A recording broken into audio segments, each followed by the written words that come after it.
Hello everyone, hope you've had a great holiday or great Christmas and you're looking forward to a brand new year in 2025.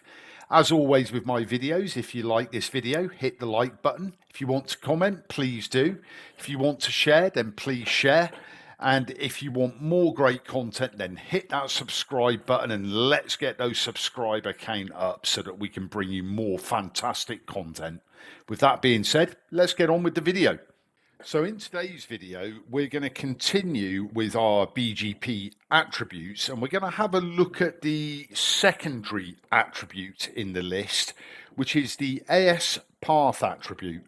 Again, I know those that are looking at this from a Cisco perspective will say, well, hold on a minute, that's the third in the list. Yes, if we look at weight, but we're looking at this from a Juniper perspective, so weight doesn't come into it as it's Cisco proprietary.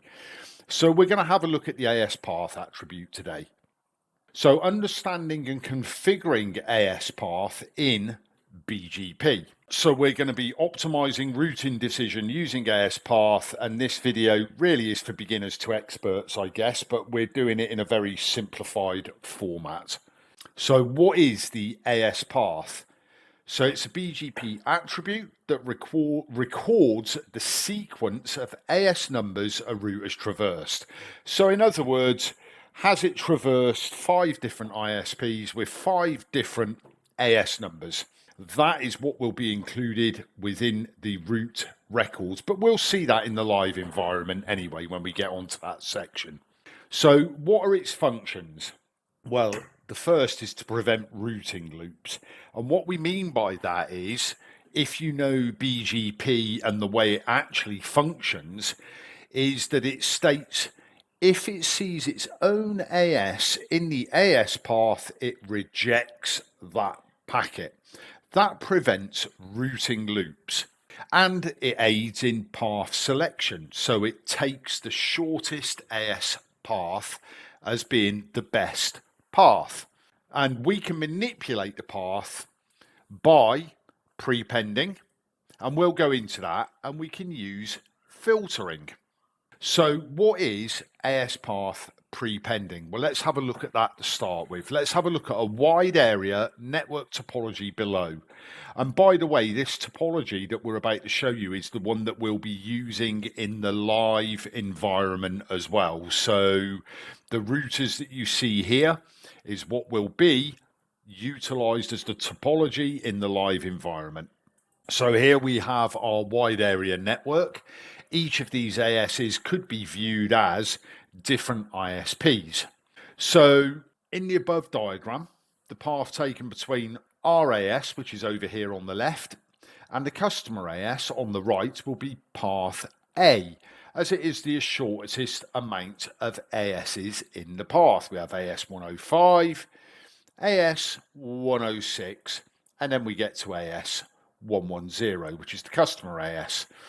We can, however, change this so that the path taken is path B, which would go to 107, 108, 109, and then 110, which is the customer AS. And the way we achieve this is with a prepend. And all we do is we simply configure a policy to add our AS 100, another 2 times to the AS path for path A being 105 and 106. Well, if we add it 2 times, that means we would then have 4 AS hops for the AS path on path A and only 3 for path B, which means our shortest AS path now would be path B.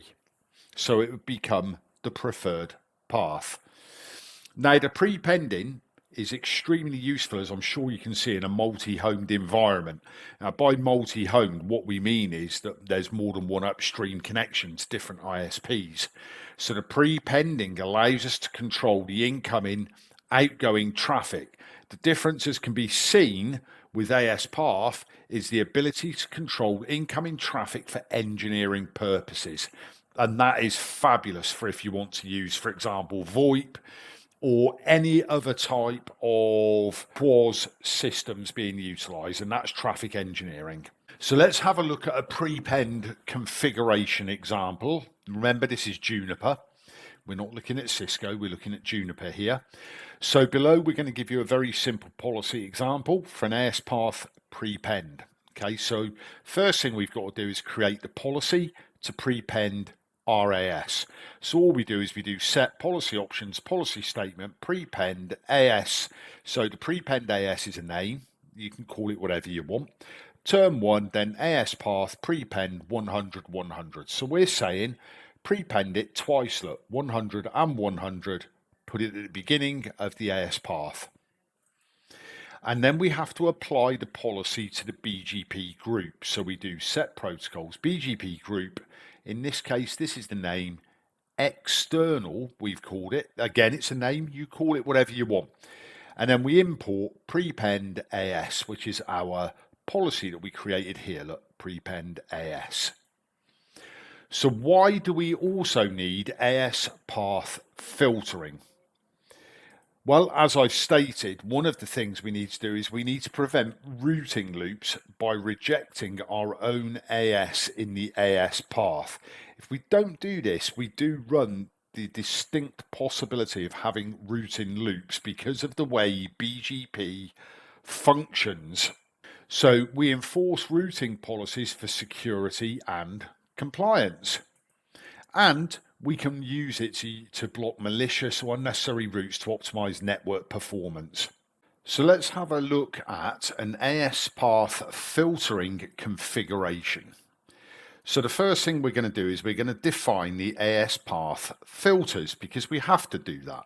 This is a basic filter. So we're going to state that we want our AS number to be filtered out, okay, or if it's seen within the AS path, for the packet to be rejected. So we do a set policy options, AS path, filter dash loop, okay, again, that's just a name. Now, these symbols within our AS that we're looking at here, the hat means the beginning of the statement. Then the statement itself, which in this case is 100, and the $sign means the end of the statement. Okay, that's all it is. The hat states the beginning, the dollar states the end. That's the filter that we're setting up here. Then we have to create a policy to use that filter. So we can do set policy options, policy statement, reject loops. Now remember, this is just a name. We've just called it reject loops. You can call it whatever you want. Term 1 from AS path filter dash loop. Remember, we called it filter dash loop.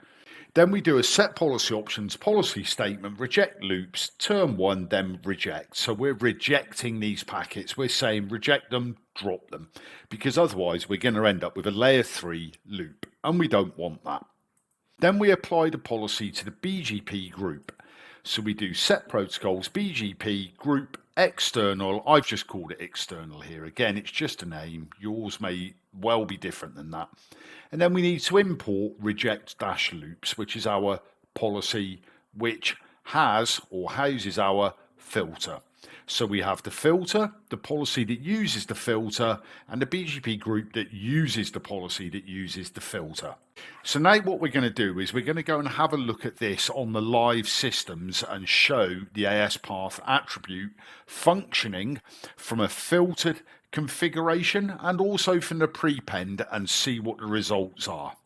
So before we start the live demonstration of the AS path BGP attribute, let's have a quick look at the topology we are going to be utilizing. So we're going to have our AS on the left side that you see here, which is AS 100, and the customer AS, which is AS 110. Along the top, we've got ISP1 and ISP3 with AS numbers 105 and 106 respectively. And on the bottom, we've got ISP2, ISP4 and ISP6 with AS numbers 107, 108 and 109.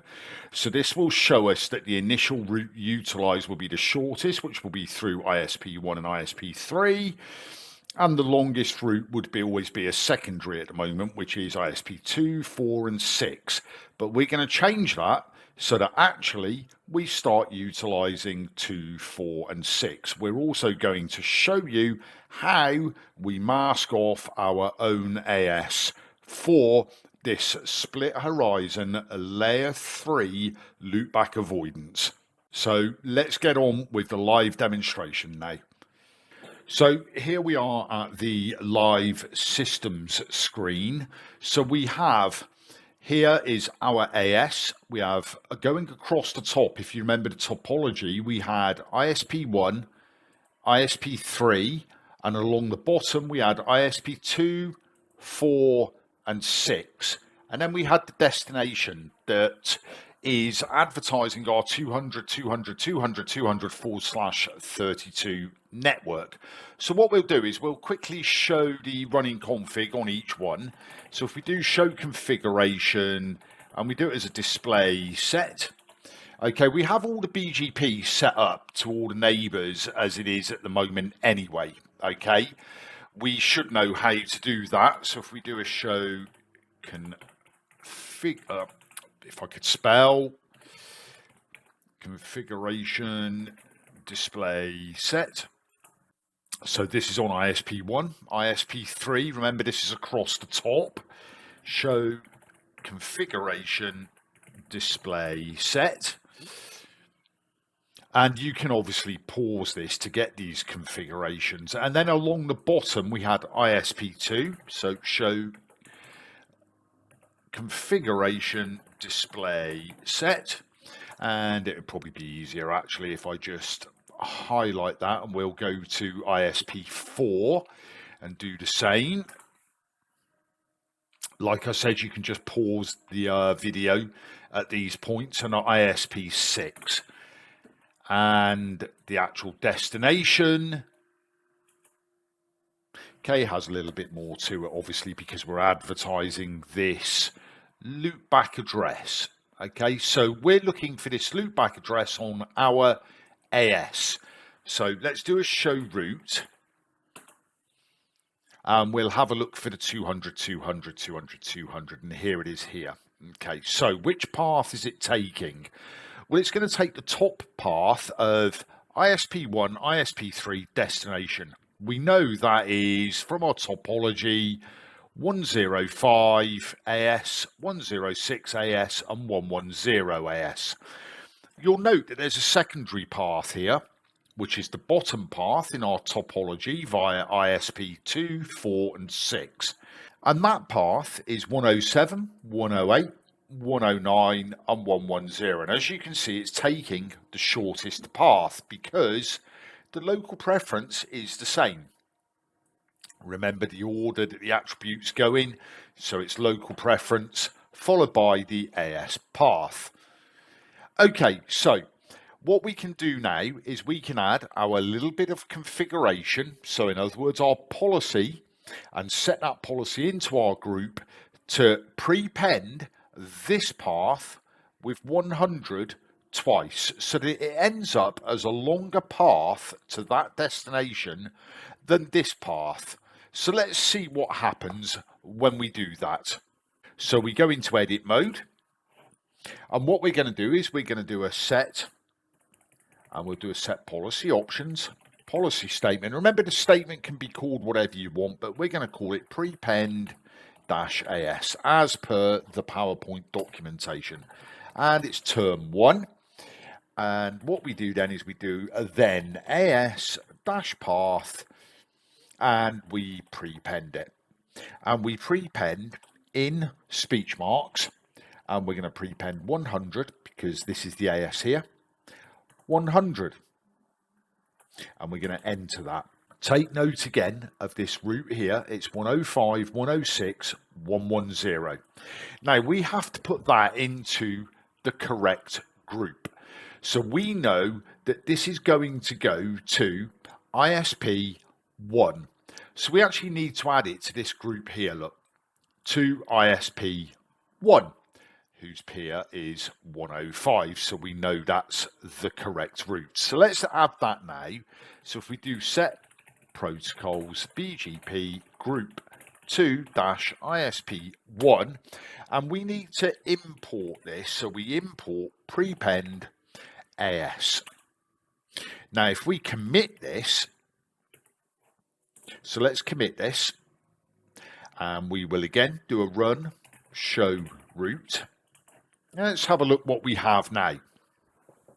Now you'll note up here, again, I'll show you it again, that the preferred path with the star look was via 105, AS 105, 106, 110, and that's the AS path that it was there originally.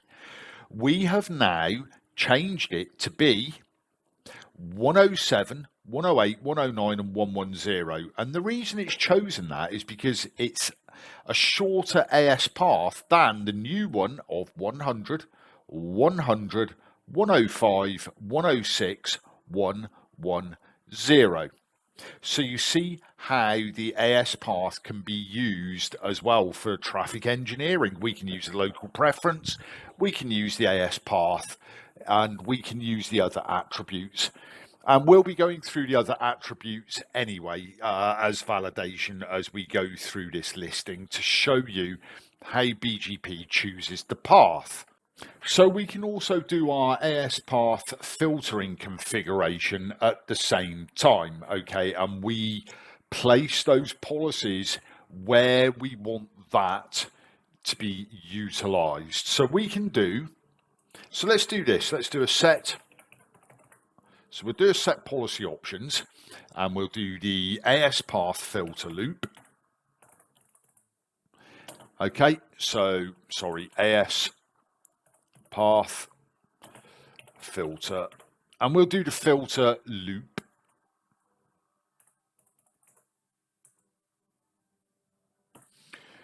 And we're going to set it at what we did before, which is we're going to say the beginning, which is what the hat represents, 100, and the $sign, which represents the end of our statement. Now, the 100, what we're doing here is, as per what I stated in the PowerPoint presentation, is we're saying anything that has 100 in it, we want to reject. And we want to reject it because we don't want a layer 3 loop from a BGP perspective in there. So now we can do set policy options, and we'll do a policy statement, and let's just call it reject loops as per our PowerPoint presentation. So we'll do a term 1 from AS path and the name filter loop. Then we can do a set. In fact, it's just the reject loops again. So we'll just do the up arrow and we'll go to term 1, and then we're just going to reject it. Okay. So we're rejecting every packet that's going to have, we're stating the filter loop here, that's going to have this in it. Okay. Then reject. So we reject that. Then we need to set our policy. So we set our, we need to set our policy within the protocol. So we set the protocols, BGP, and our group, which is, well, it would be every link because we wouldn't want this on any of our links. So we can have a look at our groups. So we've got 2-ISP1, and we do an import, and we do reject loops. And we can also do that on R2-ISP2 because we want this on both. And then we can commit this. So we've configured that. We've had a look at our routes, and it's not going to make any difference to the actual routes that are installed in here. It's going to make a difference to any information that we receive in that will have this autonomous system number with it. And we know that's our autonomous system number because if we do a run show configuration again, and we do a display set, we have our autonomous system number 100. So it's important that you understand the split horizon rule and how it functions within BGP. This is why, from an AS path filtering perspective, we need to ensure that our own AS is not seen in the AS path. That kind of makes sense, really. You know, if you see that within the AS path, then surely that has to be a loop. There are, of course, certain situations where you want to allow this to happen. There might be a VoIP network, for example. However, we'll go into that functionality in later videos. For now, we'll go back to the summary screen and quickly summarize everything that we've learned in this lesson. So let's quickly summarize what we've learned in this lesson or in this video. So it's the AS path attribute summary. So the AS path is the second attribute in the BGP root decision process. Remember, we're not talking about the wait attribute, as that is Cisco proprietary. We can use prepend and filters, as we've shown you, to engineer filtering decisions. It's important to note that the AS path traffic engineering options have a much wider range, and careful consideration is required when to use this over the local preference attribute. When we come on to do the wide area network, we'll actually be going through all the attributes in much greater depth so that you can see exactly how we can utilize each one. So we hope you've enjoyed the video, and we thank you for watching it. And if you want to subscribe, and it would be great if you do, then please click the link in the bottom right hand corner of the video. All that's left for me to say is take care and watch for new attribute videos coming your way.